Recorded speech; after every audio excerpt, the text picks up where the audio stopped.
grabar la presentación y empecemos con lo que tenemos que hacer hoy. Ahí me confirman si están viendo la pantallita, la pizarrita. Sí, sí. Gracias, listo. Entonces verán, en esta ocasión vamos a hacer lo que es la generación y la medición de los voltajes de tipo impulso. Vamos a tener una explicación que más o menos abarcará la primera hora de esta sesión. Luego simularemos la forma de generar los impulsos con ATP. Y la siguiente semana veremos en cambio la generación de impulsos en las redes eléctricas y calcularemos funciones de probabilidad. Para la siguiente semana, entonces yo les cargué en el aula virtual un par de archivos ACP que se pueden descargar y los usaremos obviamente la otra semana. Estos archivos ACP son de ATP Draw, entonces se lo pueden descargar en su carpeta que sabe estar en documentos, ATP Data Projects. Ahí los pueden descargar para tenerlos. Si quieren, incluso podrían abrirlos y probar que corran principalmente. Pero eso para la siguiente semana. Entonces, empecemos con lo de hoy. Los sobrevoltajes de tipo impulso son voltajes transitorios muy rápidos que en el tiempo se ven más o menos como este dibujo de aquí. Son voltajes que ascienden rápidamente y luego decaen un poco más lentamente. Se caracterizan con tres parámetros. El primero es el voltaje pico, el máximo que alcanza esta onda. Entonces, si por ejemplo nosotros decimos que estamos hablando de un impulso de 100 kilovoltios, es que el pico de la onda mide 100 kilovoltios. El tiempo que le toma crecer a la onda hasta alcanzar ese valor, a eso en general se le llama el tiempo del frente de onda. Y esto de aquí sería el frente de la onda. El tiempo, si este es el pico, vale el 100%. El tiempo que le toma a la onda de caer hasta el 50% del pico que llegó, todo este tiempo de aquí, a esto se le conoce como tiempo de cola. Y esto de aquí, esta caída, es la cola de la onda. Entonces, básicamente, una onda de impulso tiene que tener definido cuál es el tiempo de frente, cuál es el tiempo de cola, cuál es el valor pico, y con eso está definida cómo es la forma de un impulso. Esto es un valor de sobrevoltaje. Los sobrevoltajes de tipo impulso pueden aparecer por dos razones principales, que son las que iremos estudiando más adelantecito. La primera razón es por perturbaciones externas debido a lo que son las descargas atmosféricas. Básicamente, una descarga atmosférica es la caída de un rayo. Entonces, cuando los rayos caen cerca de las líneas o en las líneas de transmisión, pueden producir sobrevoltajes de este tipo. Las descargas atmosféricas producen estos impulsos que se les llaman, de hecho, impulsos de tipo atmosférico, o en general rayos, una forma muy común de conocerlo. Estos impulsos que provienen de este origen se les conoce como impulsos de frente rápido. Y son de frente rápido porque el tiempo de frente es cercano y menor a unos 10 microsegundos. Es decir, este tiempito de aquí puede tener cualquier valor, pero está cercano a unos 10 microsegundos. Un rayo puede producir ondas de este tipo en cualquier rango de valores. Uno nunca va a saber en realidad qué mismo valor tuvo la corriente del voltaje de un rayo. Pero en los laboratorios se utiliza una onda estándar. La onda estandarizada está dada por la IEC 6061. Es una onda que tiene un valor medio que se puede decir que tiene el mismo efecto que cualquiera de los otros impulsos de tipo rayo. Y la onda estándar es la onda 1250 microsegundos. 12 el tiempo de frente y 50 el tiempo de cola. Es decir, esto de aquí mide 1.2 micros y esto de acá mide 50. Esa es la onda estandarizada para probar en un laboratorio elementos ante impulsos de tipo rayo. Por otro lado, tenemos el origen de impulsos debido a lo que son las maniobras. Una maniobra es una manipulación de la red eléctrica, en cambio, y puede ser apertura de interruptores, cierres, energizaciones e incluso las fallas. Todo eso se le conoce como una maniobra y esas maniobras pueden producir sobrevoltajes de este tipo. Entonces a estos de aquí también se les conoce simplemente como impulsos de maniobra. Y son ondas de frente lento, en cambio.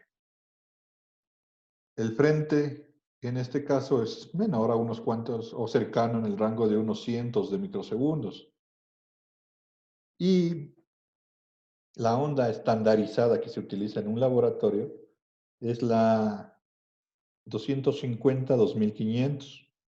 De la misma manera, es una onda media, una onda que se supone que tiene los mismos efectos que tuviera cualquier otro tipo de ondas reales de maniobra. En la realidad, un rayo no produce una onda 1250 ni una maniobra 250-2500. Pueden tener cualquier rango de valores, pero estas son las ondas que se usan en los laboratorios. Estas ondas se les conocen también como, en sus siglas en inglés, vienen a ser impulsos de tipo rayo, sería Lightning Impulse. Y estos impulsos de maniobra son las Switching Impulse. Pues cuando ven que dicen una onda de tipo LI o una onda de tipo SI, es una onda de maniobra o una onda tipo rayo. Esos son los sobrevoltajes que pueden existir en la red eléctrica. ¿Por qué es importante el estudio de esta cosa? Muévete pantallita, no se mueve. Me colgó, a ver, ¿ya? Ahí. Muévete. En la naturaleza, las estructuras eléctricas más expuestas a la caída de los rayos o al origen de sobrevoltajes son las torres de transmisión. Entonces, como es altamente probable que ahí aparezca principalmente la caída de rayos, van a aparecer sobrevoltajes de este tipo. Nosotros teníamos en la torre de transmisión una cadenita de aisladores, donde en la cadenita de aisladores teníamos el conductor. Si aparece un sobrevoltaje, por aquí va a viajar la onda, ya puede ser que venga por este lado o puede venir por este lado, siempre llega con el frente de la onda hacia el aislamiento. Y estos voltajes son enormes, son mucho más grandes que el voltaje de frecuencia industrial. Están en los rangos de los miles, de los cientos de miles de kilovoltios. Tranquilamente pueden alcanzar, por ejemplo, para un sistema de 500 kV, pueden llegar tranquilamente al rango de los 2000 kilovoltios. 2000 kilovoltios son 2 millones de voltios, entonces es un voltaje muy grande.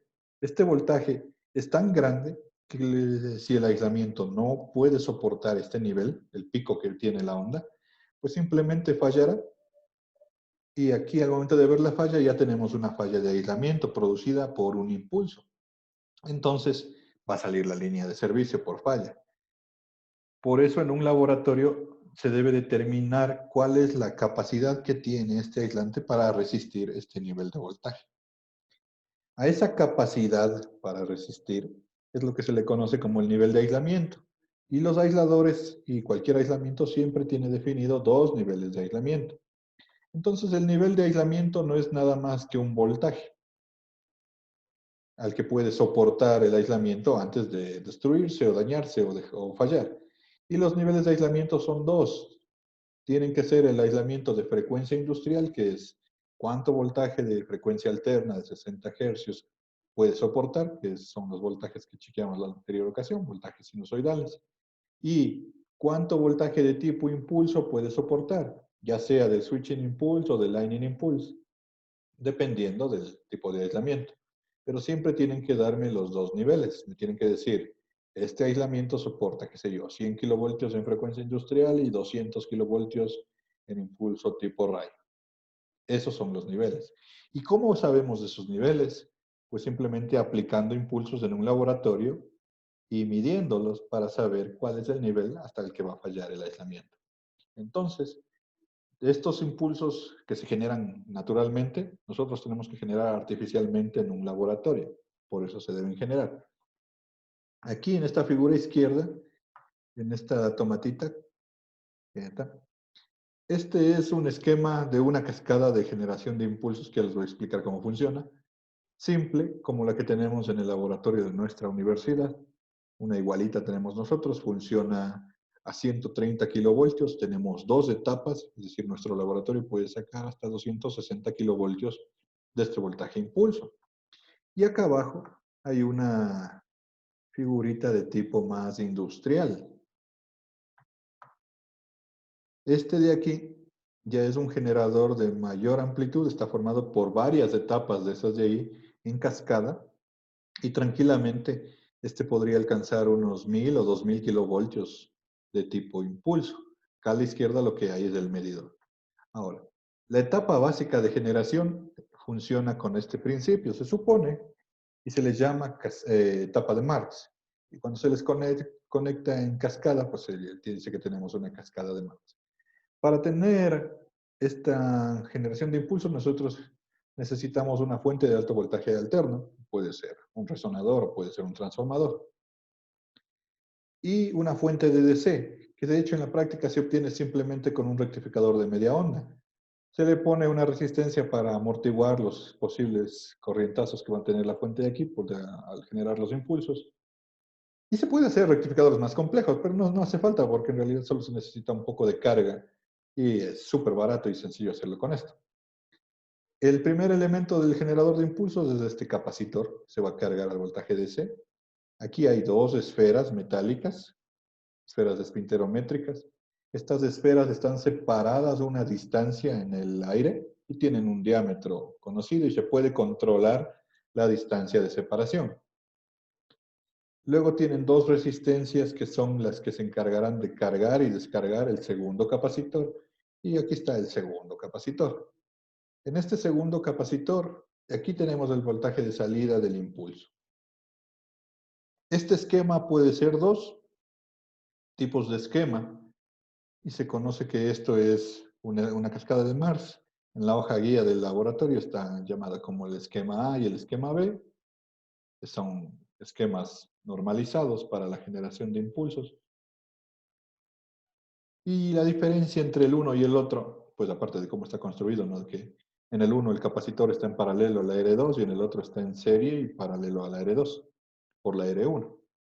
La diferencia básicamente radica en el rendimiento que tiene el circuito, pero los dos producen los mismos tipos de impulso y se puede usar cualquiera de ellos. Ahora, ¿cómo funciona esta etapa? Esto es lo que les decía, esta es una etapa de Marx.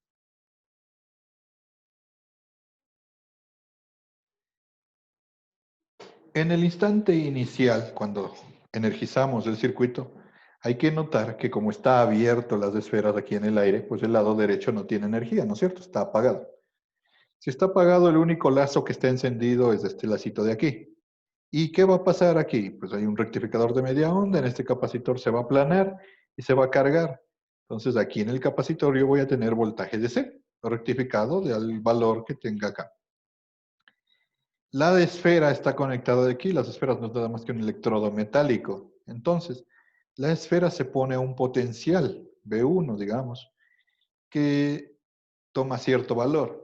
Y la segunda esfera también tiene un potencial que se va a llamar V2. Kevin, dígame usted, la esfera 1, cuando arranca el circuito, ¿a qué potencial se pondría? ¿A qué valor de voltaje o potencial estaría la esfera V1?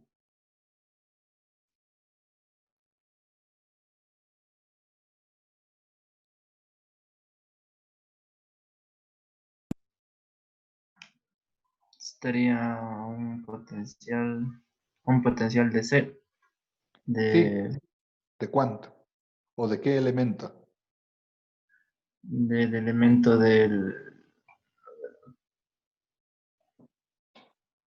sería el que está viendo del voltaje del rectificador con la resistencia, sería.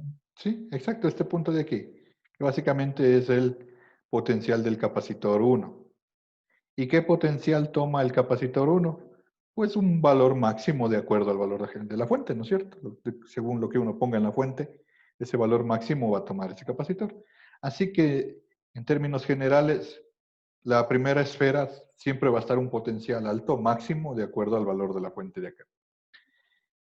¿A qué potencial está, Eduardo, la esfera 2 al momento inicial?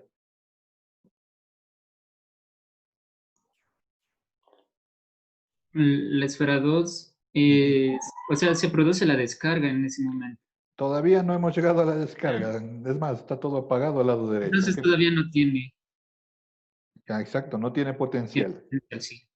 Pero en general, ¿a qué potencial se pone? El de salida. Sí, exacto. Se pone al potencial del capacitor 2, a este potencial. Y como inicialmente este circuito está muerto, pues obviamente aquí también tenemos potencial cero, ¿no es cierto? Pero en general es al potencial del capacitor. Ahora, ¿qué nos interesa a nosotros? A nosotros nos interesa la diferencia de potencial. ¿Qué es la diferencia de potencial? Pues simplemente la resta de los potenciales de cada esfera. Si en la una esfera hay un valor máximo y en la otra esfera hay un valor cero, la diferencia de potencial es básicamente el valor máximo, ¿no es cierto? Porque sería máximo menos cero. La diferencia de potencial aquí va a ser máxima, un valor altísimo. Ahora, ¿qué es lo que separa a las esferas? Separa el aire. Y si ustedes recuerdan, la rigidez dieléctrica del aire es de 30 kilovoltios por centímetro, más o menos. Suponiendo que aquí hubiera un centímetro, por ejemplo, si esta diferencia de potencial es más grande que la rigidez dieléctrica del aire, se supone que el aislamiento fallaría. Entonces, si este máximo sería más de 30 kilovoltios, la diferencia de potencial sería más de 30 kilovoltios, superamos la rigidez eléctrica del aire, se rompe el aislamiento y aquí salta un arco eléctrico.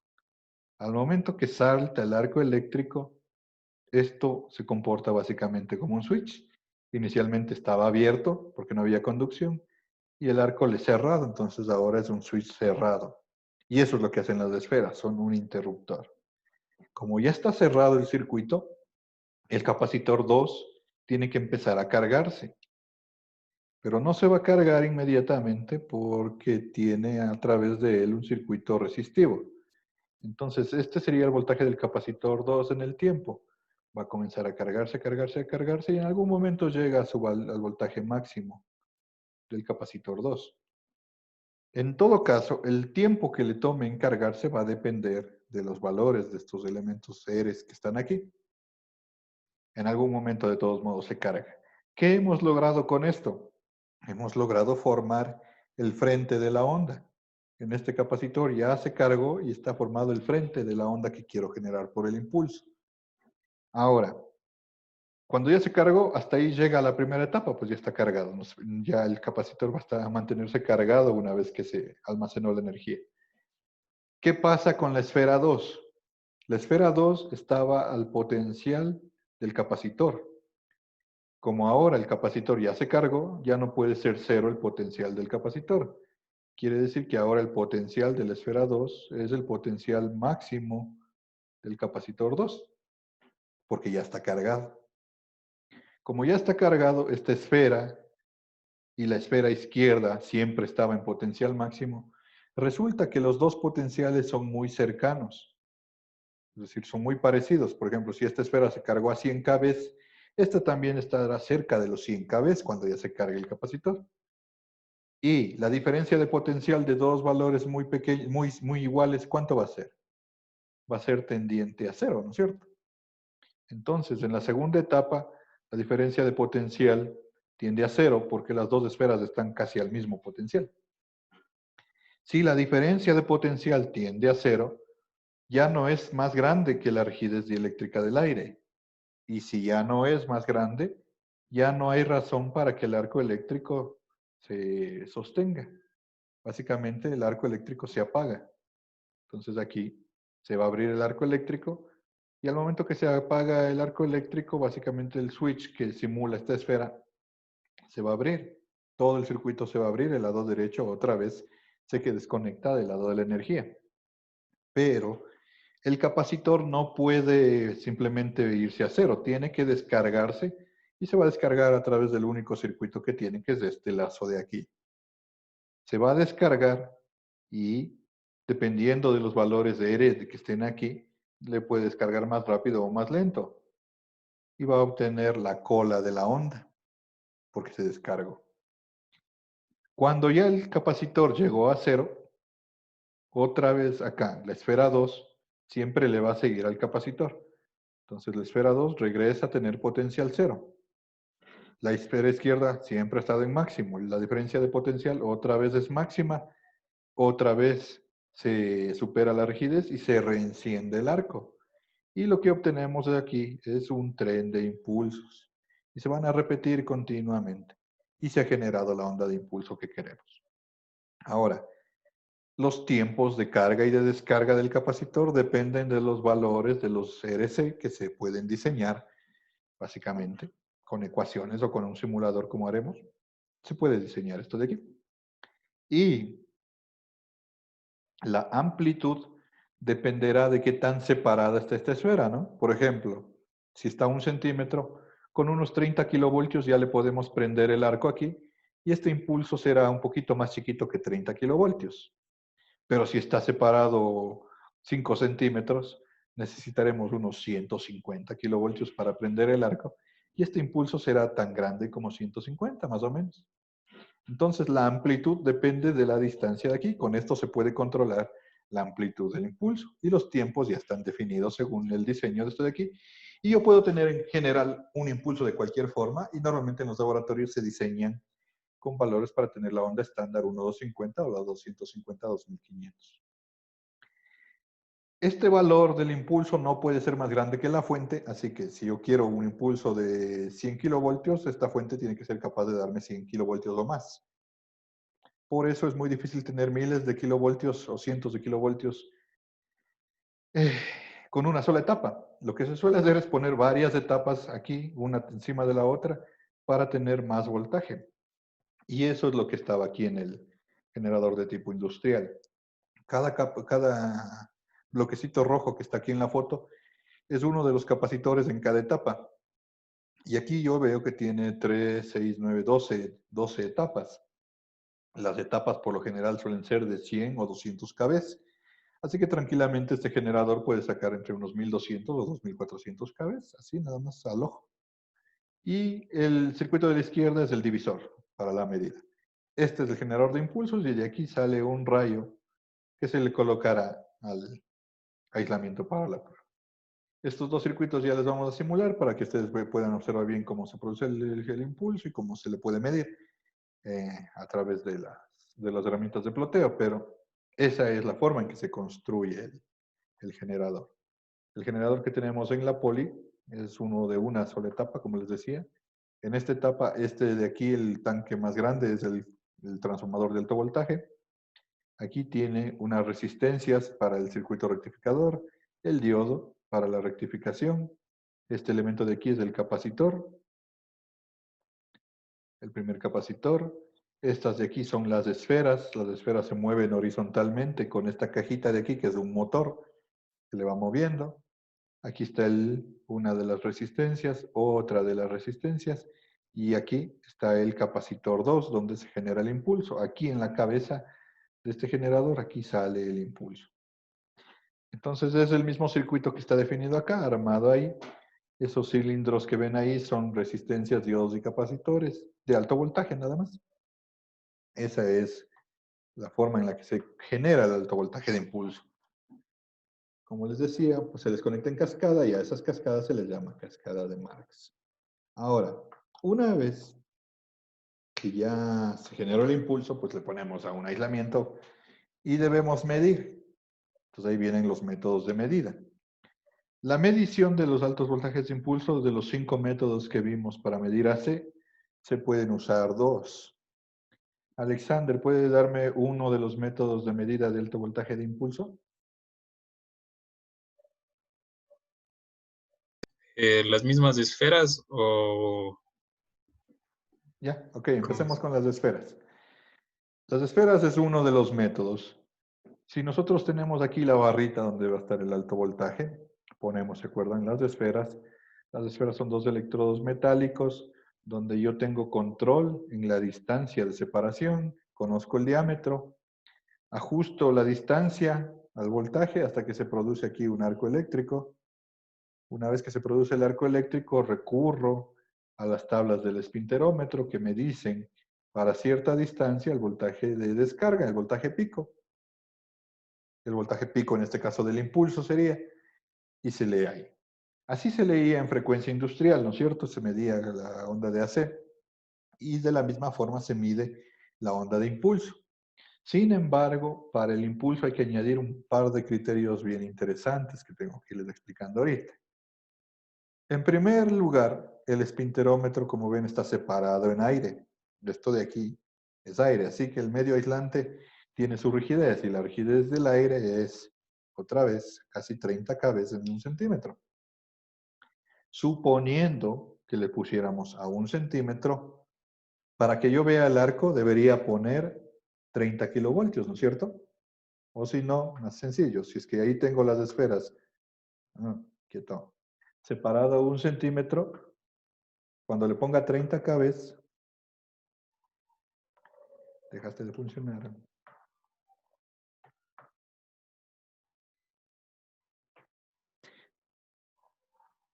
Cuando aquí le ponga 30 kilovoltios y si hay 1 centímetro de aire, se va a ver el arco. La pregunta que haría, más sencilla, sería, ¿y si pongo 40, Frank? ¿Veo la descarga? Si pongo 40 kb. Mm, Decíamos que si la rigidez dieléctrica del aire es Ajá. 30 kb en 1 centímetro. En 1 centímetro yo pongo 30 kb y veo la descarga porque ya se rompe la rigidez dieléctrica. Superamos la rigidez. Si pongo 40, ¿veo la descarga? sí, ¿Sí? sí, porque era Porque así. estamos más arriba, ¿no es cierto? Ajá, ya Si es. pongo 50, ¿veo la descarga? Sí, también. Exacto. Entonces, Ujú. así de simple es el concepto este de la rigidez. Y ahí viene un criterio sencillo de sentido común. El hecho de que yo vea el arco no significa que hay 30, ¿no es cierto? Puede haber 30, 40, 50, 100. Igual voy a ver un arco. Y recuerden que este método es un método visual. Si uno ve el arco, tiene que saber la medida. Pero solo ver el arco a mí no me asegura que hay 30 cabezas. Ahora, igual para usted, Frank, la misma pregunta. ¿Qué pasa si yo le pongo 25 cabezas? ¿Veo el arco en 1 centímetro? Mm, depende de... No, ¿Sí o no? no, no, no. No lo ve. Ok. Eso es correcto No. cuando se tiene voltaje de frecuencia industrial, de lo que decíamos la anterior ocasión, con 60 hercios. Tiene que superar los 30 para ver la rotura del aislamiento. Si pone 25 no lo ve. Cierto, para frecuencia industrial. En impulsos, la respuesta correcta es puede ser, o tal vez sí, o hay una probabilidad. Eso es lo que está detrás del impulso, una pequeña probabilidad. ¿Por qué es eso? En todo caso, le veremos eso más a detalle con lo que sea la descarga en un gas. Pero aquí el medio aislante es un gas, que es el aire. Y cuando un gas como el aire conduce la electricidad, se ioniza. La ionización no es nada más que los átomos y las moléculas de este material están cargándose de una carga eléctrica adicional. Y se llama que los gases de este tipo son aislamientos regenerativos porque después de un tiempo se desionizan. Entonces el aire conduce, pero cuando ya no hay el arco, se relaja otra vez y vuelve a ser neutro, vuelve a ser aislante. Y por eso se dice que se ha regenerado y es regenerativo. Pero toma un tiempo, pues, para que se regenere. Ahora, cuando hay un voltaje de tipo impulso, no llega a un solo voltaje, llega a un tren de impulsos. Van uno tras de otro y son muy rápidos. ¿Qué sucede? Que el aire se ioniza y se desioniza, se ioniza y se desioniza, y dependiendo del tiempo, pues no siempre puede desionizarse perfectamente. Es decir, va a volverse complejo cómo se comporte como aislante este material. Eso, en términos generales, lleva a que se comporte de una manera aleatoria, estadística y que tenga probabilidad de falla. Solo con impulsos, ojo. Entonces, ya no es que los 30 kilovoltios sí o no se rompen, sino que puede haber. Entonces, si yo pongo 25 kilovoltios, puede ser que vea un impulso. Tal vez con una probabilidad de 1 en 1.000.000, pero puede darse. Pero ¿qué tal si pongo 29 cabezas? 29 ya está cerquita de los 30, ¿no es cierto? Es muy probable que con 29 yo sí vea una descarga. Entonces, a esta probabilidad de la variable X, si ustedes, bueno, la mayoría de los fenómenos de la naturaleza siguen lo que es la curva gaussiana. En el caso de los impulsos también se tiene ese comportamiento, siguen una distribución normal. Y en la distribución normal se define, ¿no es cierto?, que este valor que tiene probabilidad igual al 50%, o sea, la mitad de la curvita, se le llama la esperanza de la variable X. Y en este caso la variable X es el voltaje. Entonces la esperanza es en este caso la rigidez, es decir, los 30 kilovoltios por centímetro. Dicho en términos sencillos, para impulsos, la rigidez dieléctrica del aire sería 30 kilovoltios por centímetro con 50% de probabilidad. Es el valor más esperado, el valor más probable que se puede tener, pero al 50% de probabilidad. ¿Qué significa eso? Que si yo tengo 1 centímetro de aire, le pongo 30 kilovoltios, puedo ver la descarga la mitad de las veces que hayan puesto aquí los impulsos, porque hay una probabilidad del 50% de que eso suceda. Eso es el detalle de la probabilidad. Ahora, ¿cómo puedo asociar ese concepto de probabilidad a la medida? Cuando yo mido aquí, yo solo veo. Entonces, ¿cómo sé que la medida que tengo aquí tiene la probabilidad de falla del 50% o cualquier probabilidad en general? ¿Qué tendría que observar en el experimento Alexander para poder añadir esta idea de una probabilidad en los impulsos que hacen fallar el aire aquí en las esferitas? O sea, ¿qué elemento debería añadir? ¿Qué debería hacer en el experimento? Recuerde que el experimento no es nada más que poner dos esferas y ver el arco, ¿no es cierto? Pero ¿qué es lo que debería hacer para poder determinar la probabilidad de falla en ese experimento?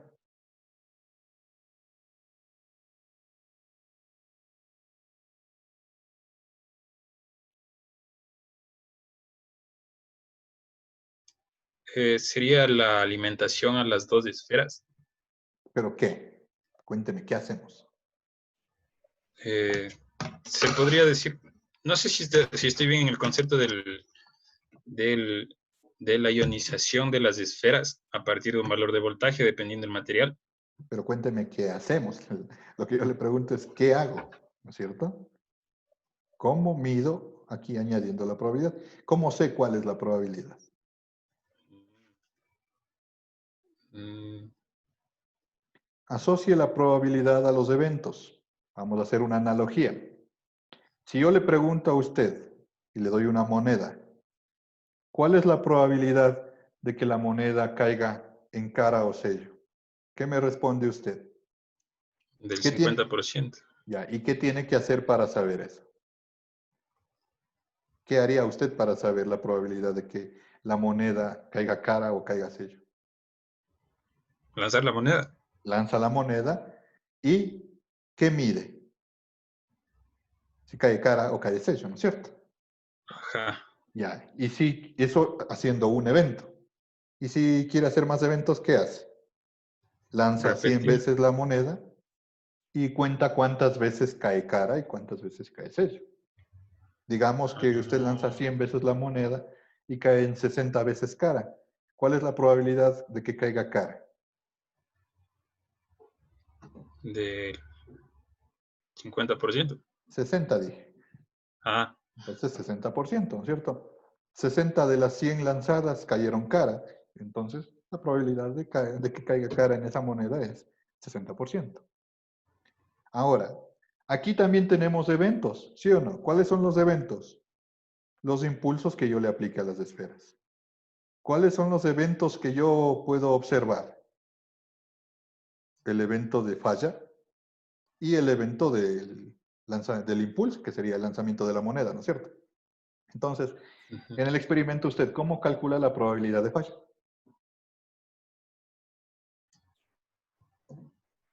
aplicando, aplicando valores de voltaje y viendo si rompen Ya, la rigidez del aire. exacto. Aquí yo le voy a ver. Este arco se ve con los ojos ahí. Se ve el arco. Pero no es solo verle. ¿Qué habría que hacer en el caso de la moneda? Le dije que cuente. Entonces aquí también tiene que ver y contar. Entonces, ¿qué contaría? La probabilidad es una fracción nada más, ¿no es cierto? Yo contaría el número de fallas, diciendo que esto de aquí es una falla, ¿no es cierto? ¿Ya? Ya tengo este numerito. Yo cuento el número de fallas para saber la probabilidad de falla. ¿Contra qué le divido? Contra el número de descargas. Exacto, gracias. Entonces, ahí está el experimento. Esto es lo que hay que añadir para poder hacer la medición. Nosotros tenemos que ponerle una cantidad de descargas y contar las veces que se producen fallas. Ejemplo, aquí le manda 100 impulsos y 80 veces se producen las fallas. ¿Qué probabilidad de falla está ahí? 80%. Si estoy en una probabilidad del 80%, entonces no estoy midiendo al valor que dan las tablas. Las tablas están hechas al 50% de probabilidad, que es el voltaje esperado. Entonces, si es que estoy en una probabilidad tan alta, significa que la distancia está muy cerca, le puedo alejar. Si me da, por ejemplo, 30 de cada 100, es decir, 30%, están muy lejos las esferas, les debo acercar. Y debo ir moviendo las esferas hasta que yo obtengo 50 de cada 100. Es muy difícil hacer eso. En el laboratorio hacemos, toma bastante tiempo. Las normas les dan como 1.200 medidas que hay que repetir cuando se hace esta medición en un laboratorio, porque hay que tener una incertidumbre bien pequeña de esta probabilidad. Es decir, es 50% con una falla bien bajita de la medición. Y por eso es difícil. También es difícil añadir eso, porque el aire tiene una función de probabilidad que ya les dibujo muy difícil muy estrecha. Entonces, repitiendo cómo se mide, simplemente se ponen las esferas a una distancia, se ponen los impulsos y se cuenta la cantidad de impulsos generados contra la cantidad de impulsos que producen falla y se determina una probabilidad ante una cierta cantidad de eventos. Ahora, lo que les decía que es difícil es porque el aire tiene una función de probabilidad de falla gaussiana, pero en probabilidad acumulada de esta forma. Esto sería la F del voltaje, de U. U es el voltaje. Y sigue esta forma la gaussiana. La máxima probabilidad que se puede tener es 1. El valor que definimos aquí, que es la esperanza, tiene que tener 50% de probabilidad, sería 0,5 en probabilidad. Y a este voltaje de probabilidad se le llama U50. En este caso viene a ser la rigidez dieléctrica. Y el término más común es CFO. CFO significa Critical Flash Over Voltage o voltaje crítico de descarga. Over Voltage. Ahora, así es la forma de la curva de la gaussiana del aire. Entonces, por ejemplo, si fuera esta curva a 1 centímetro, este CFO debería valer 30 kb, ¿no es cierto? Pero si me muevo aquí y le pongo 32, proyecto acá la probabilidad. Con un parcito de kilovoltios ya estoy en una probabilidad, qué sé yo, del 90%. Entonces, es bien pendiente, esta pendiente es muy elevada y es muy difícil moverse aquí. Un poco de kilovoltios mueve hartísimo en el aire y por eso es muy difícil tomar esta medida porque variando un poco la distancia la probabilidad se mueve muchísimo. Ahora, desde otro punto de vista, entonces, con esas dos dificultades que están aquí de estimar la probabilidad, en resumen, yo les suelo decir que este método para medir no sirve. Es un método de medida, es un método, de hecho, normalizado, pero no sirve para medir. Para medir sirve el otro método. Este método para nomás de estar ahí contando 1000 veces para saber si tengo un voltaje de 100 kV, se me va la vida midiendo aquí. Y no sirve para medir. Pero ¿para qué sí sirve? Para hacer esto de aquí. Esta curvita del CFO, esta se puede obtener para cualquier tipo de aislamiento y sirve para usarlo en el diseño. Entonces, lo típico, por ejemplo, es que a mí me vendan un aislador, ¿no? Compro a un fabricante aquí un aislador de tipo suspensión. El fabricante me dice aquí que los dos niveles de aislamiento que debe darme, me dice el nivel de aislamiento de frecuencia industrial y me da el de impulso que se llama CFO. Me dice, el aislamiento de frecuencia industrial es de 80 kV y el aislamiento del CFO es 125 kV. ¿Qué significa? Eso es lo que me dice el fabricante. Yo soy el que tiene que interpretar.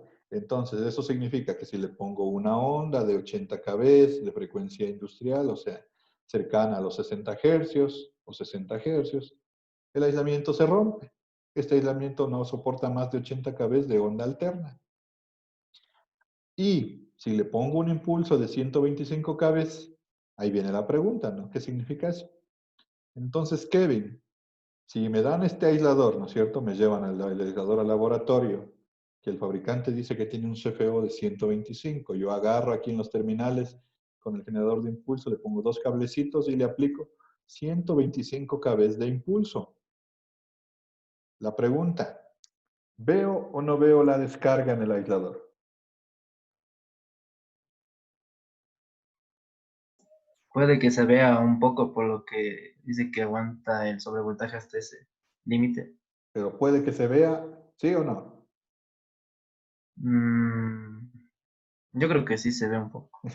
Bueno, en realidad su respuesta sí es correcta, pero me falta decirme por qué. Es cierto, puede que se ve, como puede que no. ¿Por qué? Porque ¿qué significa CFO otra vez? Aquí está.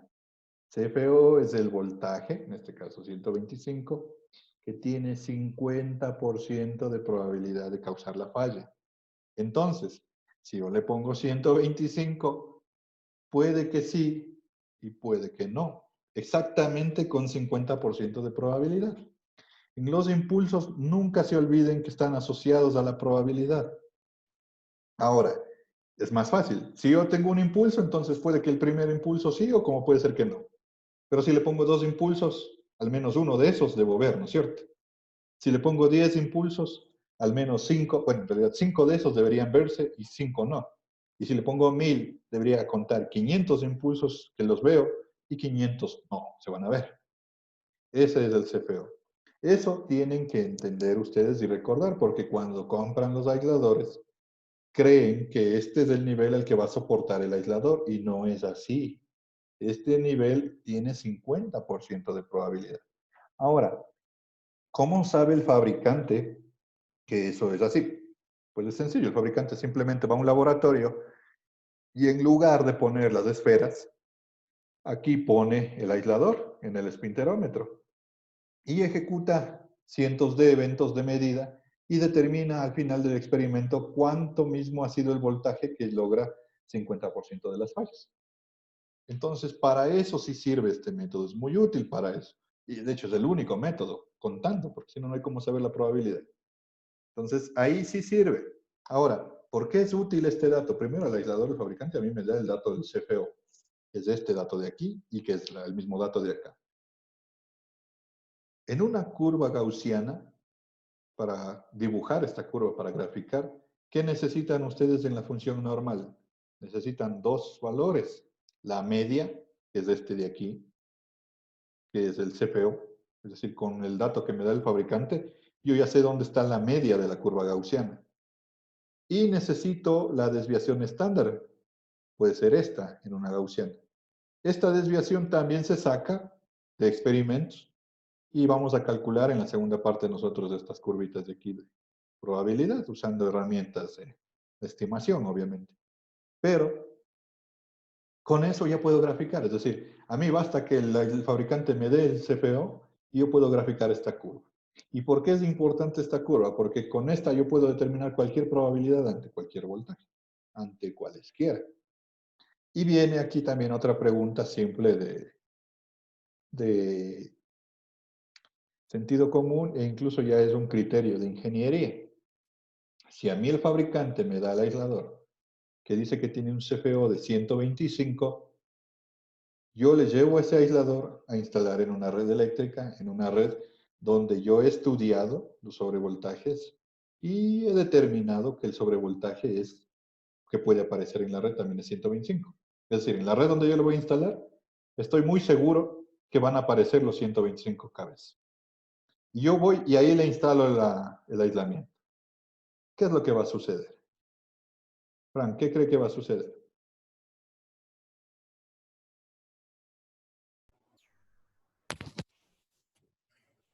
¿En dónde dijo Inge que? En cualquier red eléctrica. Y yo le llevo, le pongo en un poste este aislador. Pero en ese poste yo ya sé que ahí van a haber 125 kb de impulso alguna vez, cuando caiga un rayo. ¿Qué va a suceder si yo le instalo este aislador que tiene igual el CFEO de 125? Y lo mismo con el caso anterior, ¿Qué es? que posiblemente, o sea, hay el 50% de probabilidad de que se dañe Exacto. Entonces, si o que caen se dos vea. rayos, digamos que caen 10 rayos en un mes en esa línea. ¿Cuántas veces van a fallar ese aislador? La 5. 5 veces. Ajá. Gracias. Entonces, eso va a pasar. Si yo pongo el aislador en una red con un voltaje igual al CFO, cercano al CFO, va a fallar con esa probabilidad. ¿En cuántos rayos creen que caen en una línea en un año? Caen cientos de rayos. Entonces, si en una línea, por ejemplo, caen 1000 rayos al año, de las 1000 veces que cae, 500 veces se va a desconectar la línea. ¿Usted cree, Kevin, que sería adecuado poner un aislador en una línea con una probabilidad de fallada así? Que de cada 1000 rayos, 500 veces se desconecta la línea. No, porque produce muchas pérdidas. De energía, desconectamos a cada rato la electricidad. Seríamos unos idiotas si hacemos eso. ¿No es cierto? No puede poner a su línea que esté fallando ese nivel de cantidad de veces. Entonces, ¿qué haría usted, Kevin? Mejorar esa probabilidad para que no haya mucho... A usted lo que le dan es el aislador. Ya le dan el aislador y este aislador tiene un CFO de 125, pero no es que todos los aisladores tienen 125. ¿Qué haría usted? eh, tal vez usar para un transformador que sea la mitad o menos de la mitad. Bueno, ya no un transformador, sino una red eléctrica, pero la idea sí. Lo que uno hace obviamente es instalar un aislador, un sistema de aislamiento que tenga un CFO mucho más grande al voltaje que va a haber en la red, ¿no es cierto? ¿Para qué? Para que el voltaje que está en la red esté por aquí. ¿Y qué probabilidad de falla tiene ahí? Ya tiene una probabilidad chiquita. Entonces, eso ya es un criterio de diseño, ¿no? Yo no le pongo a aislar al nivel del CFO. Le voy a hacer que mi línea falle enormemente. Yo le pongo a aislar a este de 125, qué sé yo, en un sistema de 12 kb o 13 kb, que está 10 veces más abajo, ¿no es cierto? Entonces, este valorcito de aquí se puede calcular de esta curva. Y si no tengo la curva, no puedo calcular, así que no puedo hacer nada en mi diseño. Y sale de este experimento. ¿Y de cuánto va es este riesgo de probabilidad? Eso depende del ingeniero diseñador. El diseñador es el que asume todos los factores asociados que tienen que ir ustedes aprendiendo en diseño de alto voltaje, como la caída de rayos, qué tan permitido es que una línea se desconecte o no. No es lo mismo que se desconecte una línea de un poste que alimenta las casas, que se desconecte la línea que trae la energía de Coca-Cola a Quito, ¿no es cierto? Entonces, ¿qué tan tolerable es que una línea salga de servicio? Y con todos esos factores usted calcula la probabilidad que le da. Usted asume eso. Ahora, ¿se puede hacer cero esta probabilidad? Sí, se puede hacer cero, pero es muy costoso. ¿Por qué? ¿Qué significa hacerle cero? Significa que yo voy a instalar un aislamiento enorme para la red y con eso ya simplemente la probabilidad va a ser cero. Pero va a ser demasiado caro. Imagínense, una línea de transmisión tiene 200, 300 torres. Cada torre tiene 3, 6 cadenas de aisladores. Si yo le hago cada cadena inmensa, las torres inmensas, va a ser un costo enorme por aislar. Entonces, por eso no se puede tampoco construir aislamientos con 0% de probabilidad. Se hacen con tasas de fallo muy chiquitas. Para que tengan un parámetro, una idea, en el Ecuador tenemos tasas de falla, por ejemplo, de una salida, una falla por cada 100 kilómetros en 100 años de una línea, o 2 fallas por cada 100 kilómetros en 100 años. Eso significa que a una línea de transmisión construida se le ha diseñado el aislamiento para que en 100 años, de todos los rayos que pueden caer en 100 años, solo falle una vez en 100 kilómetros de línea. Y eso seguramente es una probabilidad aquí bien chiquitita de, de 10 a la menos 3 o 10 a la menos 4. Eso es la probabilidad. Y para eso sirve, y esto vamos a terminar en la segunda parte de aquí. Eso solo sale de las medidas experimentales hechas con este método de aquí. Y siempre estará asociado a la probabilidad, pero como para medir, como les digo, no es muy útil. El método de medida, ya método, como para medir, es este otro. Y solo hay estos dos. Aquí no hay nada de raro, ¿no es cierto? Pongo un divisor en la barra de alto voltaje. Aquí tengo un alto voltaje de impulso y acá tengo el mismo voltaje, pero más chiquito, por el factor de escala. Y de la salida del divisor tengo que mandarle a lo que es un digitalizador. ¿Por qué en un digitalizador? Porque yo quiero ver la forma de la onda. Entonces, ya saben, el digitalizador puede ser un osciloscopio, puede ser un computador, puede ser un sistema electrónico de adquisición, que me va a mostrar en una pantalla la medida. Y a la larga es un voltímetro. El adquisidor tiene siempre una impedancia interna. Como es un voltímetro, la impedancia del medidor es muy alta, que tiende a llegar al infinito. Teóricamente, la impedancia de un voltímetro es infinita. La señal, por otro lado, que sale de aquí del divisor, tiene que llegar con un cablecito, ¿no es cierto? Y yo les voy a dibujar aquí un cable enrollado, ya les explico por qué. Pero esto de aquí no es una bobina, es un cable largo enrollado en realidad. Ahora, el cable tiene una impedancia característica y como es un cable, es un conductor, la impedancia es baja. Entonces, ¿qué sucede? La onda va a pasar de un medio de impedancia baja a un medio de impedancia alta, de hecho infinita. Cuando eso sucede con ondas de este tipo, que son ondas viajeras, se transfiere la onda y se duplica. Entonces, si aquí sale un voltaje V1, acá va a llegar como 2V1, y eso es lo que voy a ver aquí. Y bueno, en realidad no hay mayor problema, ¿no? Yo sé que esta señal es del doble de la de acá. Le dividiría para 2 y luego le multiplico por la constante del divisor.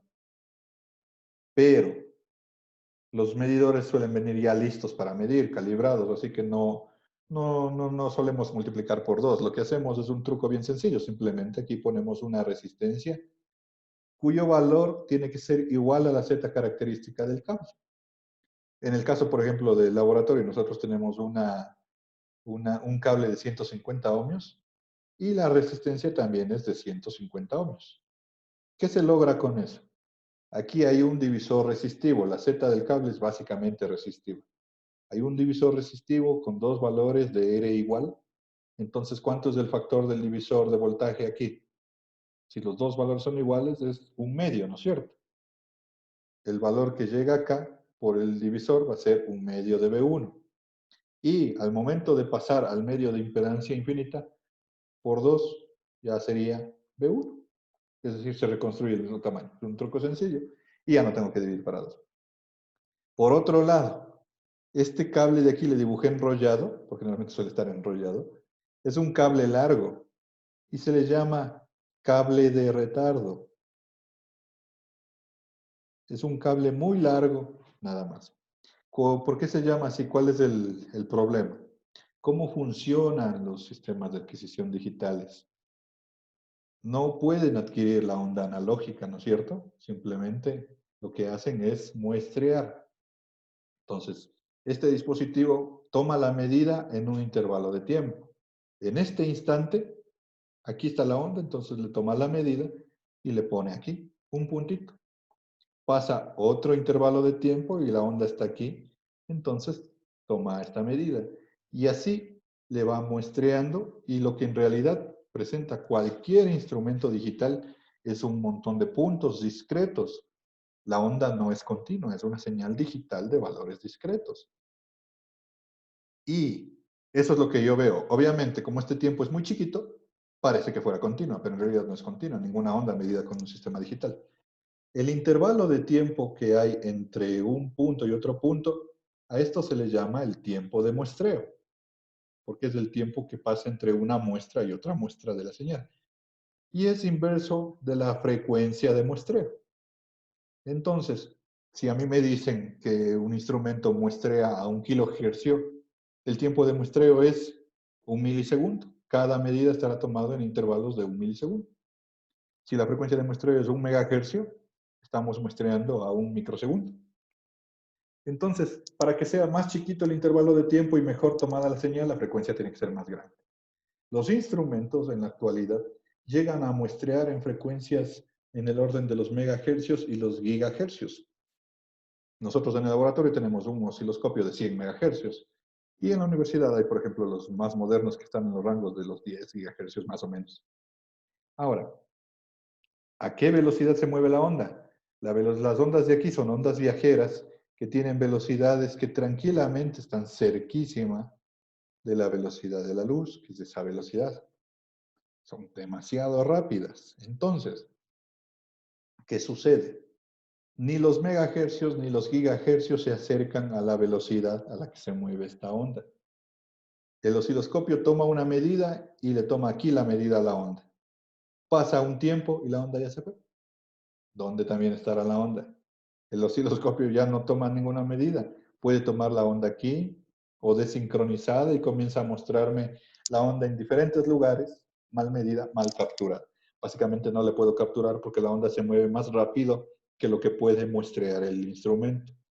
Entonces, ¿cuál es el secreto? La idea es simple.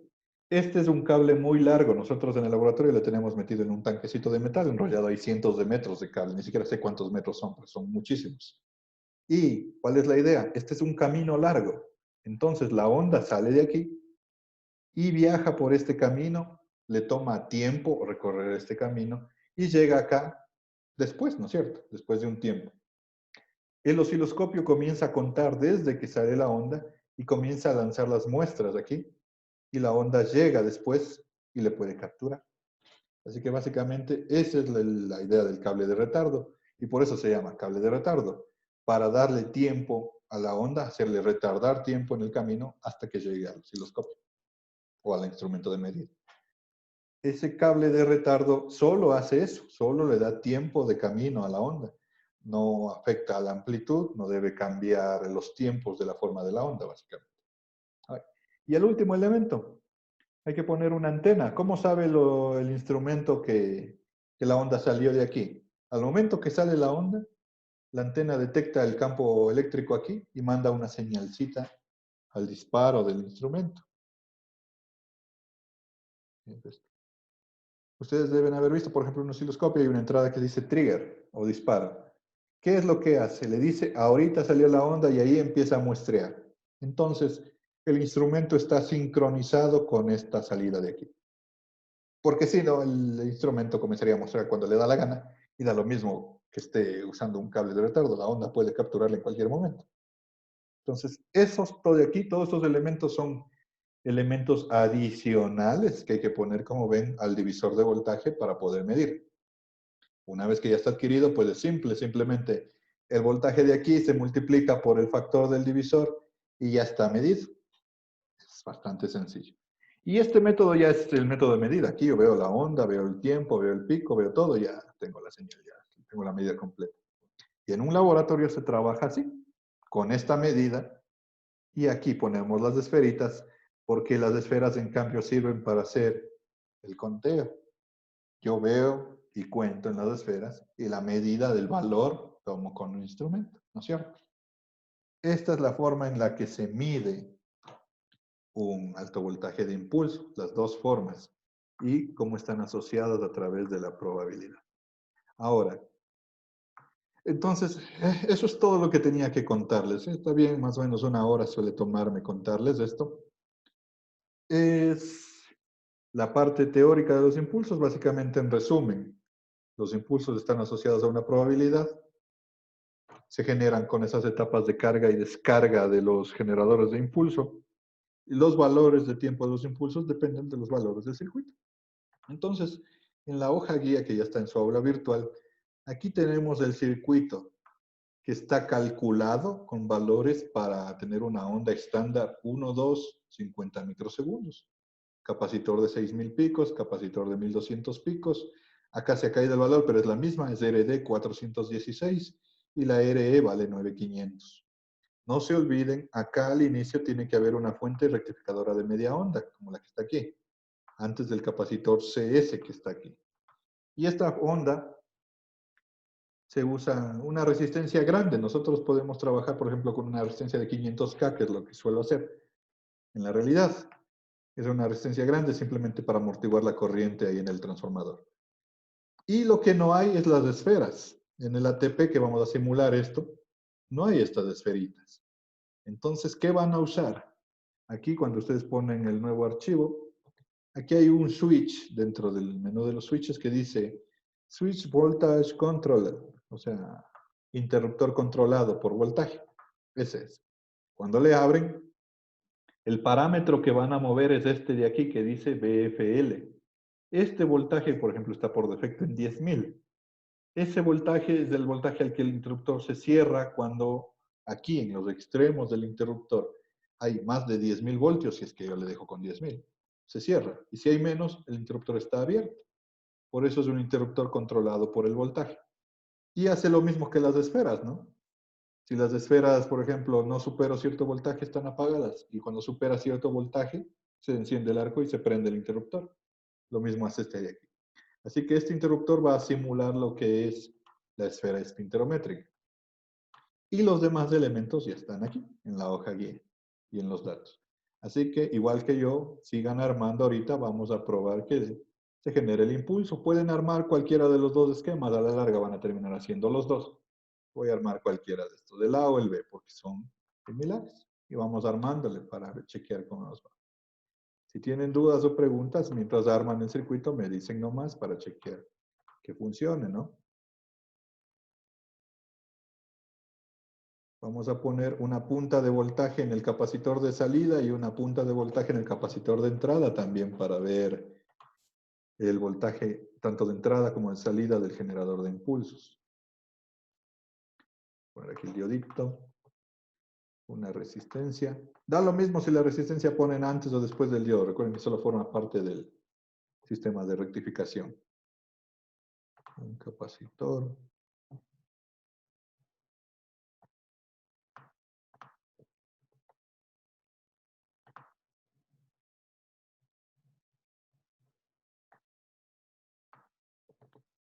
Y dos resistencias, una por aquí.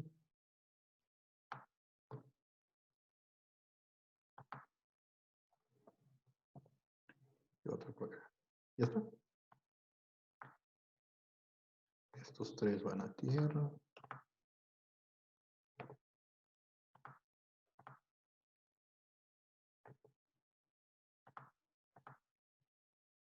La fuente también va a tierra.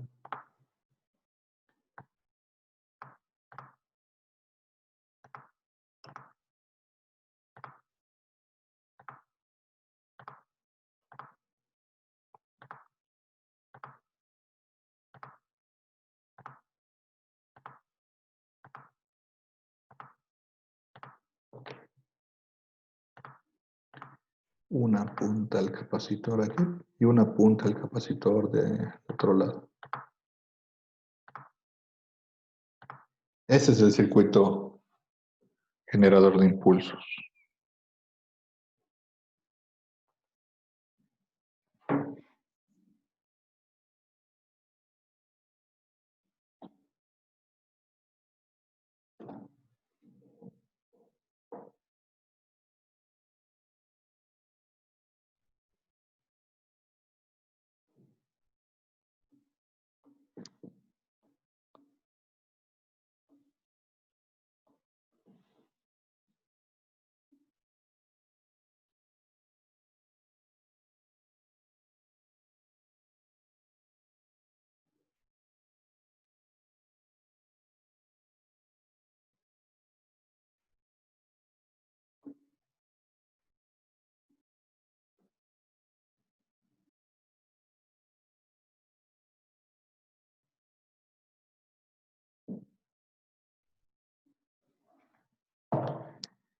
Los valores. La fuente puede estar en cualquier valor, en el valor que ustedes quieran, con que sea fuente de 60 hercios. Por ejemplo, voy a mandar, que sea, 50.000 voltios, lo que quieran. La primera resistencia dije que era de 500K, sería 500.000. El capacitor primero es de 6.000 picos. Ojo, verán que aquí está pidiendo en micros. 6.000 picos es 0.006 micros. Y la parte resistiva yo siempre les recomendé pongan un valor muy pequeñito para que se quite la idealidad. Por ejemplo, yo voy a poner punto 301. Ese valor es despreciable, pero con eso ya se hace real el elemento. El otro capacitor es de 1200 picos, sería punto 00012 nomás. Y una parte real chiquitita. Las resistencias son de 416, la de arriba, y la de abajo es de 9500. Y ahí sí ya estaría parametrizado. El valor del voltaje del interruptor depende de la fuente. Yo ahorita le puse 50.000. Le voy a dejar en 10.000 a ver qué sucede. Y le vamos a tener que ir moviendo por prueba y error. Cuando ya esté, simplemente simular.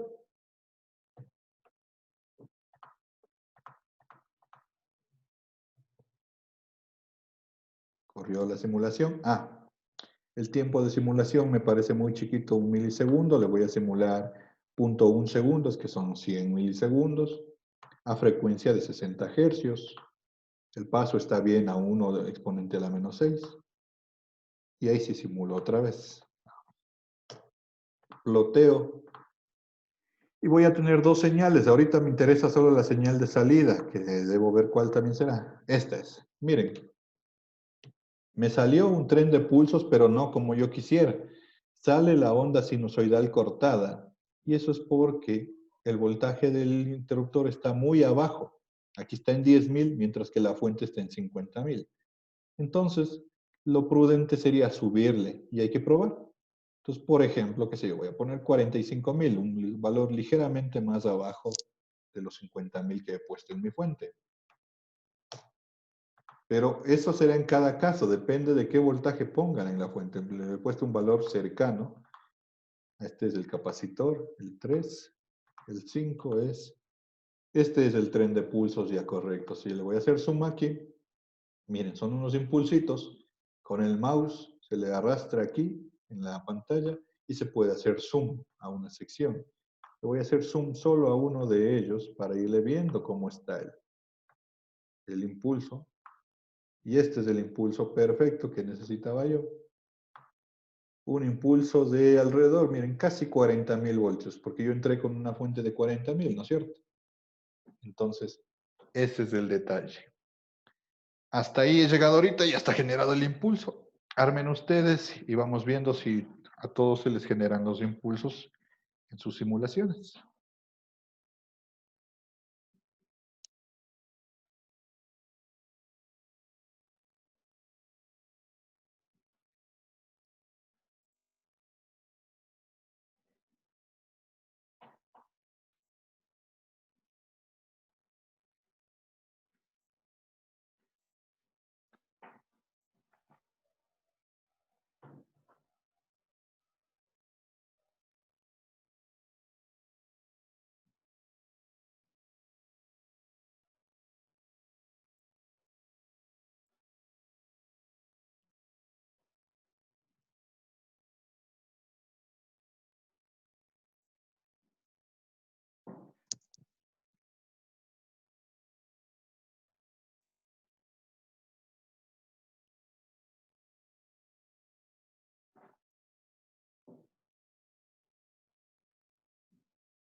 Inge, una pregunta. Claro. ¿Qué valor de resistencia le ponemos al lado de la fuente, al lado del diodo? 500K o más. Lo importante es que sea muy grande, pero unos 500K está bien. Ya.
Perdón.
¿Cómo le va a Eduardo? ¿Le salió tal vez el impulso? ¿En qué parte va?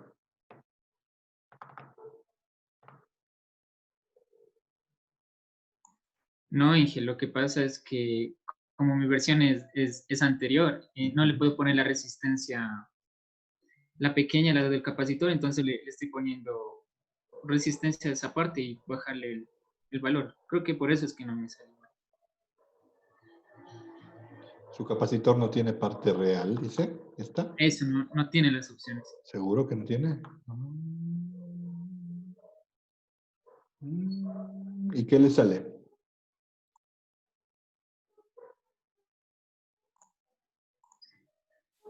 Ya le comparto. Ok.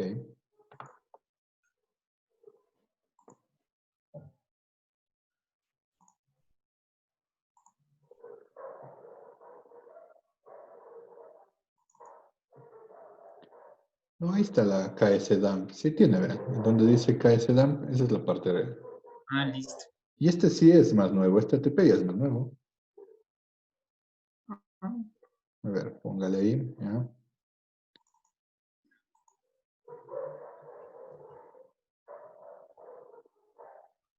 Ok, borre esas dos. Corre simulación, veamos qué sale. Ahí estaban los trenes de pulsos. Yo, de hecho, ya ahí estaban. sí, pero Ya. Plotéelo nomás.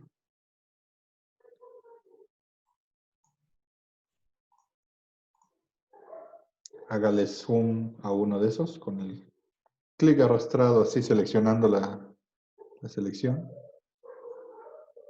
Ahí ya le hizo mucho. Entonces, le mandó mucho zoom. Abajo, ahí dice unos numeritos 0, 1, que es una como reglita. Ahí dice ajustele las escalas. Y póngale, qué sé yo, máximo, ¿de cuánto hizo la fuente? de 50K. Entonces póngale máximo 50K y 50.000 y mínimo 0.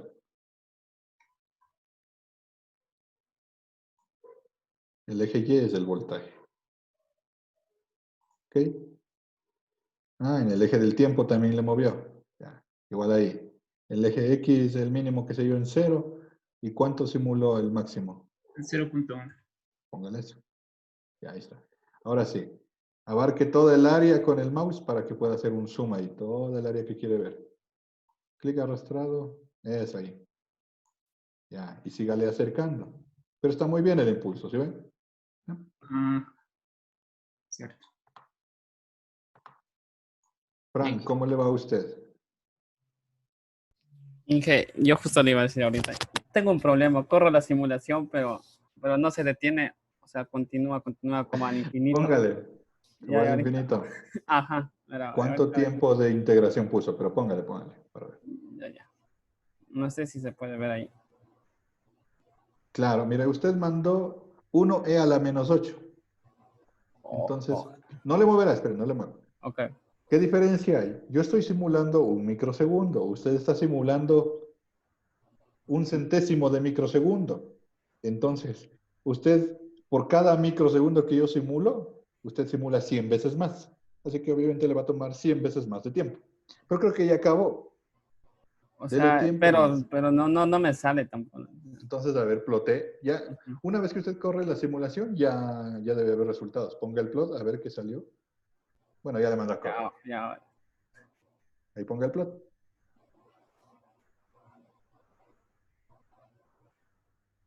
Ese es el voltaje del capacitor. Pruebe la otra señal. Cierre esa ventana del plot.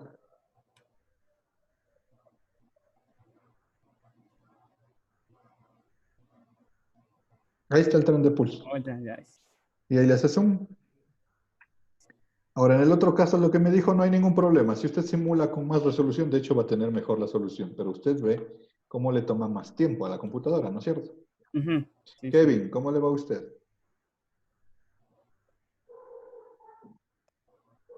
Ya creo que me salió ya. ¿Le salió el tren de pulsos así como le salió a los demás y me salió a mí también? ¿Le puedo No, diferente. acercar? A ver. Diferente. No, más pequeño me salió, creo. El tamaño dependerá de qué voltajes haya puesto, pero en la forma le salió. A ver, compártalo. Ya. Recuerde que esta simulación puede ser con los valores de voltaje que a usted le plazca. Así que dependerá de cuánto haya puesto. Ya.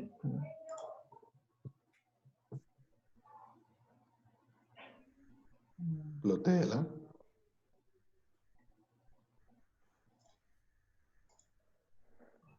Solo estoy viendo la ventana del plot, pero no veo el plot en sí, la gráfica.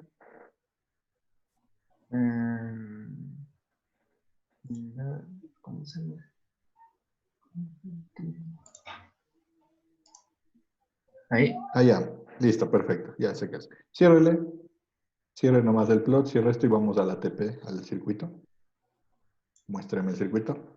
Si usted ve, el impulso le está saliendo, bueno, no, comparto la pantalla. El impulso le está saliendo la onda alterna, es porque el voltaje del interruptor está muy bajo. Y esto cacharán todos, porque el voltaje del interruptor tienen que poner según lo que pongan en la fuente. Van a tener que hacer para la práctica muchos niveles de voltaje, así que el interruptor tienen que ajustarle según la fuente. ¿De cuánto es su fuente? Vamos viéndole. Dele doble clic. Usted tiene una fuente de 45.000, ya, no hay problema. Ciérrele la fuente y vamos a ver el interruptor en cuánto está. El interruptor está en 10.000. Entonces, la fuente es de 45, pero el interruptor está en 10. Se cierra muy rápido. Pruebe y póngale un valor más cercano al de la fuente. No exactamente la fuente. Al interruptor. Al interruptor, no a la fuente. No a la fuente. No a la fuente. Déjele nomás los 45 que tenía. Al interruptor.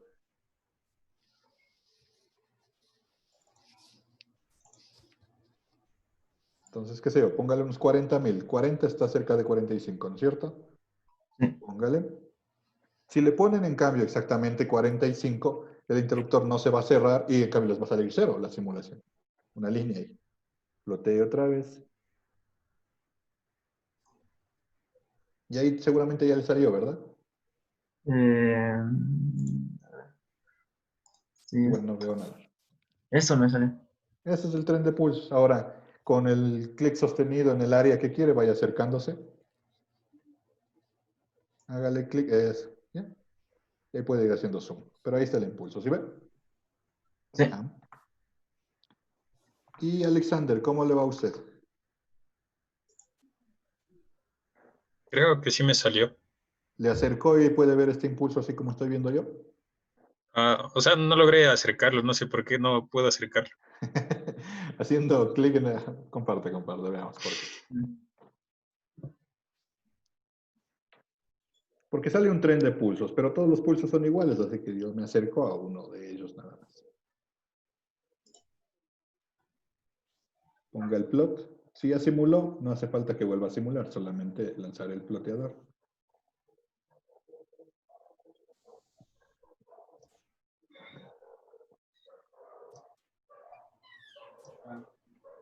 Mismo problema que Kevin. El interruptor está mucho más abajo que la fuente. Entonces vamos a ver qué valores tiene de interruptores de fuente. Cierre nomás ese ploteador. ¿La fuente de cuánto es?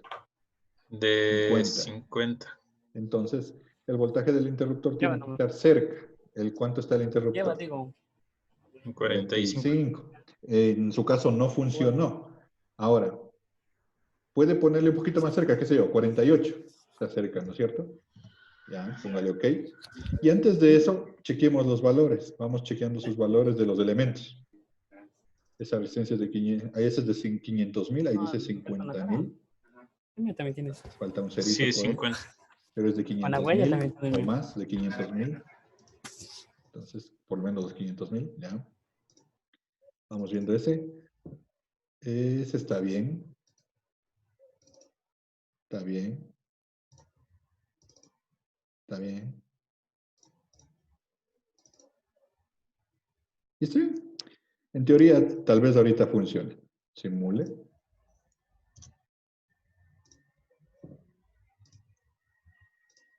Ahí está. Y hágale clic así. A ver, ¿qué es lo que dice que no puede acercarse? Ahí está. Cada vez que se acerque, se acerca. Listo, chicos. Ya está con todos corriendo bien. Recuerden eso del interruptor porque cuando cada vez que cambien de voltaje a la fuente tienen que mover un poco el voltaje del interruptor. Ahora, yo le acerqué así bien grande y le maximicé la pantalla para que todos puedan ver. Lo que me importa medir en el impulso es el pico y los tiempos de frente y de cola, ¿no es cierto? Aquí, al lado de este botoncito 01, que es las escalas, le presionan el botón y aquí aparece el cursor. Cuando aparece el cursor, ustedes le mueven y acá abajo ven que dice tiempo y la otra variable que se mueve es el voltaje. El primer cursor le voy a poner en el 0, de aquí donde empieza el impulso. Y al lado de este impulso hay otro botoncito que dice Show Difference y es un guión medio ahí. Le presionan y aparece otro cursor. Y esto es como en el osciloscopio, ¿no? Pongo dos cursores, por ejemplo, entre estos dos. Y cuando yo muevo el cursor de la derecha, acá me está mostrando el delta de tiempo y el delta de voltaje entre los cursores. Entonces, miren, si le pongo aquí, ya estoy midiendo el delta de tiempo y tan exacto que me está dando la medida. Me dice que la diferencia del frente de onda es 2 microsegundos. Se supone que debe ser 1.2, pero es 2 micros con esta medida. Bastante cerca. Me dice también que el pico, la diferencia de aquí del 0 al pico en voltaje es 38.450. Tiene sentido, no está cerca de los 40, 38.000. Ese sería el voltaje pico. Y el tiempo de cola es cuando el pico, que son los 38.450, caen a la mitad.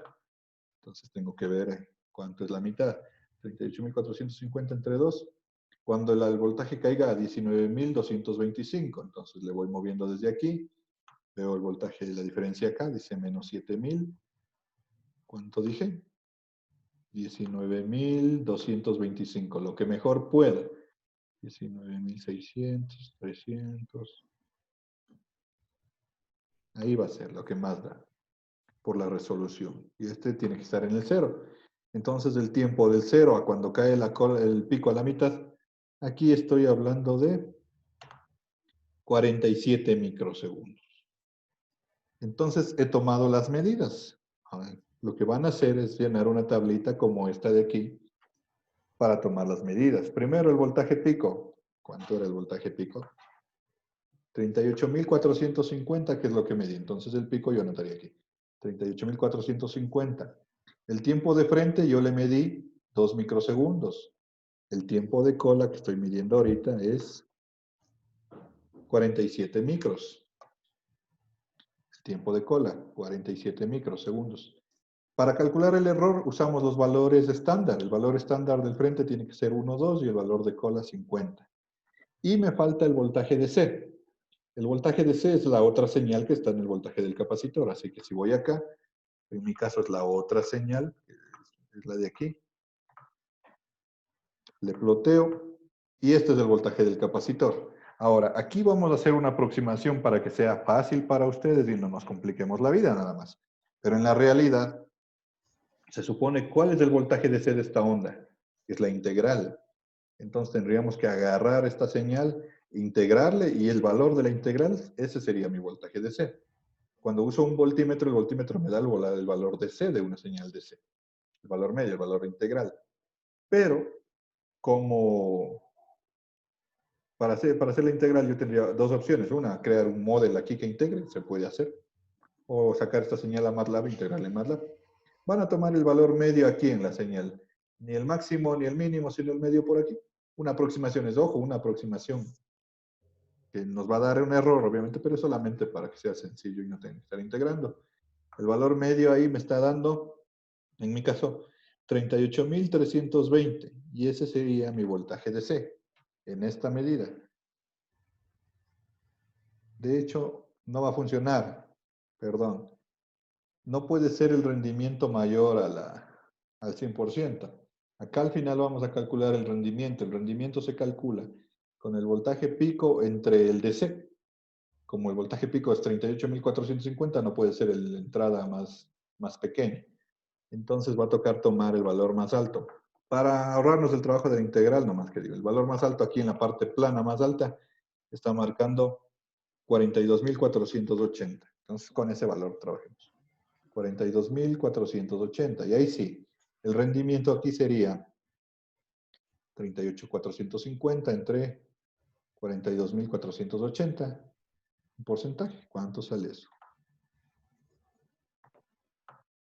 38.450 entre 42.480. Estamos hablando del 90.5%. Este sería el rendimiento. También el error. ¿Cuánto es el error en el tiempo de cola? El teórico es 50 y me da 47. El error son 50 menos 47, 3. 3 micros dividido para los 50 teóricos, 6%. Tengo 6% de error aquí. ¿Cuánto es el error acá? El teórico es 1.2, el medido es 2. 2 menos 1.2 dividido para 1.2. 66%. Es un error grandote, ya les indico por qué, pero en todo caso así lo pueden calcular. Ahora, también en la hoja guía está las ecuaciones del rendimiento del circuito. ¿Y qué circuito armé para empezar? Según el esquema que yo he armado, este de aquí corresponde al circuito B, ¿no es cierto?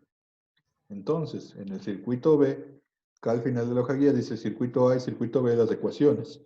El rendimiento se calcula con los elementos, como ven. En el caso del circuito B, se calcula con el capacitor S, son entre el B más el S. El S, en este caso, es 6000. Entonces, esta ecuación sería 6000 sobre 6000 más 1200, es decir, 6000 dividido para 7200. 83%. Este es el valor teórico que tenemos de referencia, 83%. Y yo le calculé medido 90%. ¿Por qué tengo error en el rendimiento? Porque no estoy usando el voltaje DC correcto, sino una aproximación muy rápida.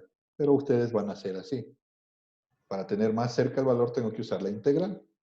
Esta tablita van a llenar para 5 valores positivos y negativos, 5 valores diferentes. Por ejemplo, el primer valor que yo he usado es 42.000 no sé cuánto.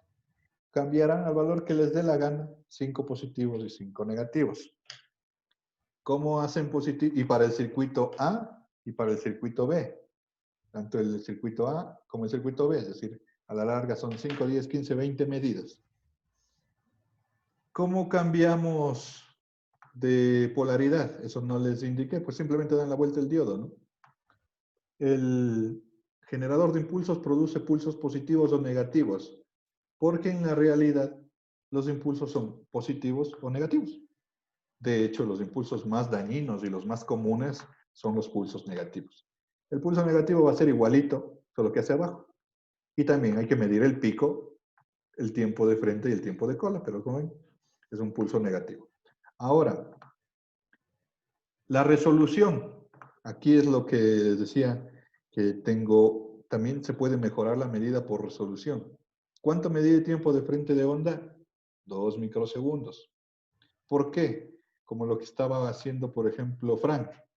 ¿Cuánto estamos simulando en mi caso? 1 microsegundo. Entonces, si yo simulo cada microsegundo, ¿puedo medir 1.2 microsegundos, Frank?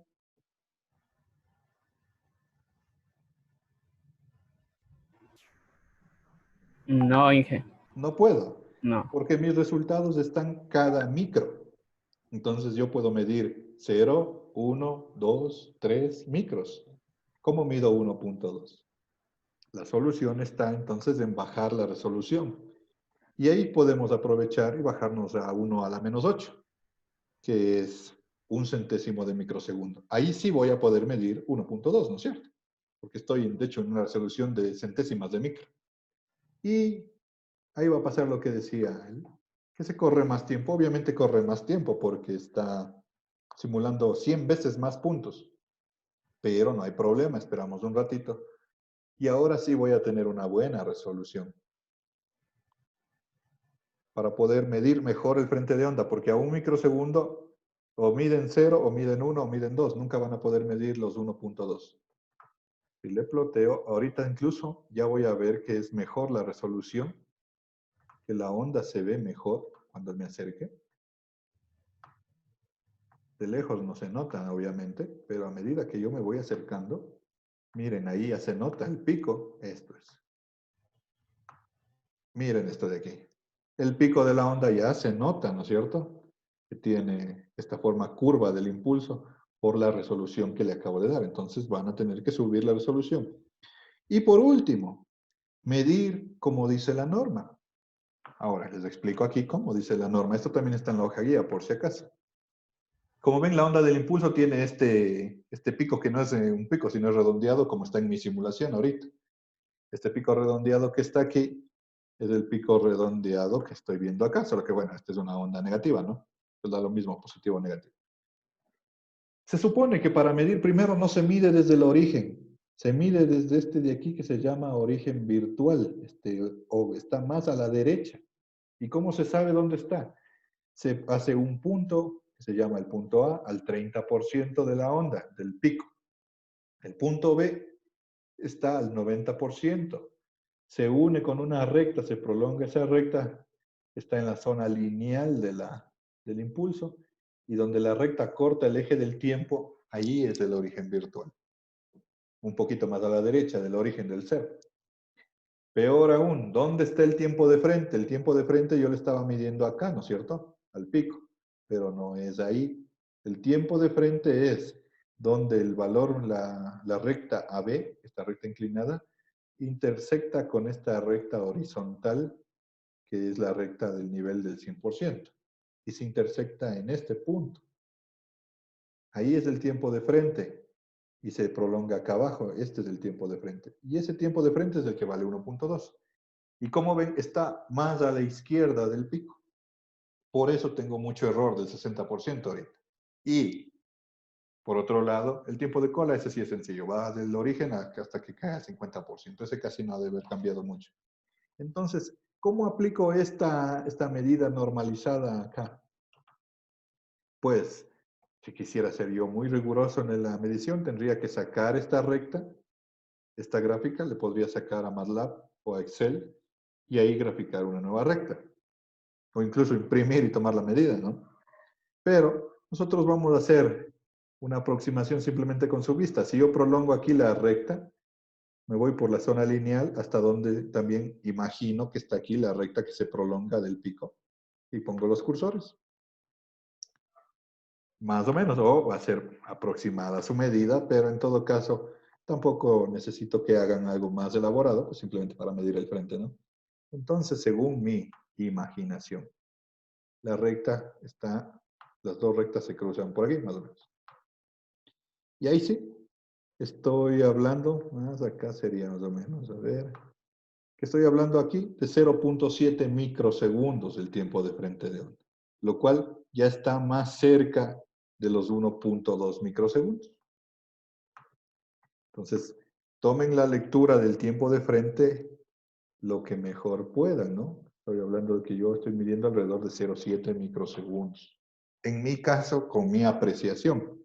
Se puede mejorar la precisión, como les digo, pero no hace falta.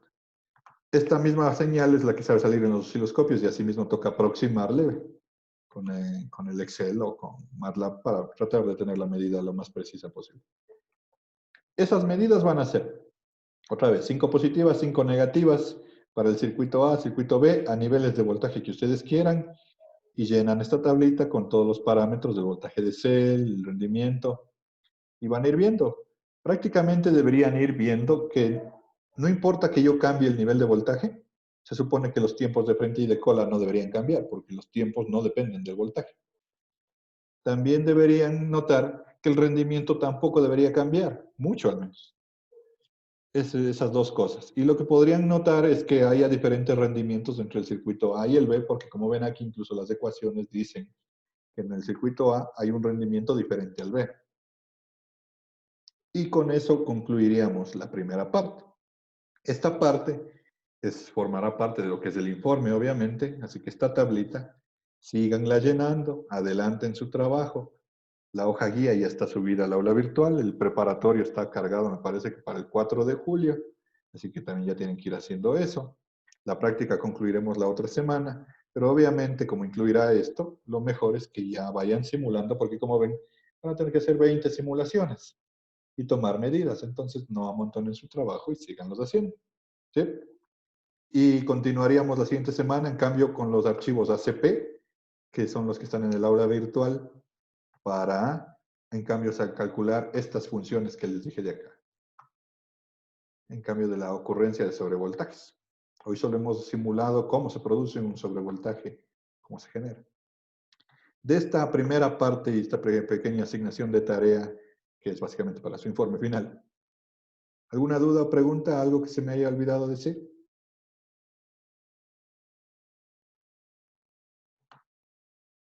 ¿Está claro todo? Recuerden que esto de aquí yo les dejaré en el aula virtual como apuntes también. El video, cuando ya se procese hoy más noche, ya queda cargado en el aula virtual también, por si acaso. Ustedes son serie 5, ¿no es cierto? Y así se guarda esto de aquí. ¿No hay dudas ni preguntas entonces? ¿Está claro todo? Cualquier duda extra que aparezca me pueden preguntar tranquilamente en la siguiente práctica, si es que no se les ocurre hoy nada. Inge, Sí. yo quería preguntarle, pero no sobre esta práctica, sino sobre el coloquio del fin de semana que dimos. Que me equivoqué. Eso justo se le iba a decir. Sí, ¿cuál mi duda? En todo caso, yo ya le corregí al coloquio porque me equivocaron. En todo caso, disculpas que me equivoqué, pero se me ha ido un 0 de más en la respuesta que yo programé. Oye, sí, La sí, era respuesta correcta era 13.200 y Ujú. ahí me hice 1.232. Oye, eso Entonces, no, gracias. yo ya le corregí y se recalifica. Entonces, los que tenían 0 ya tienen la respuesta correcta. Ya. Es porque se Gracias, me Inge. fue. ¿Alguna otra duda? ¿No? Entonces, chicos, que tengan una buena semana. Seguirán haciendo sus cosas para que no se acumulen de tareas. Nos vemos la siguiente semana. Pasen bien. Una buena tarde. Gracias, Inge. Hasta Hasta luego, luego. Inge. Hasta luego. Bye, bye.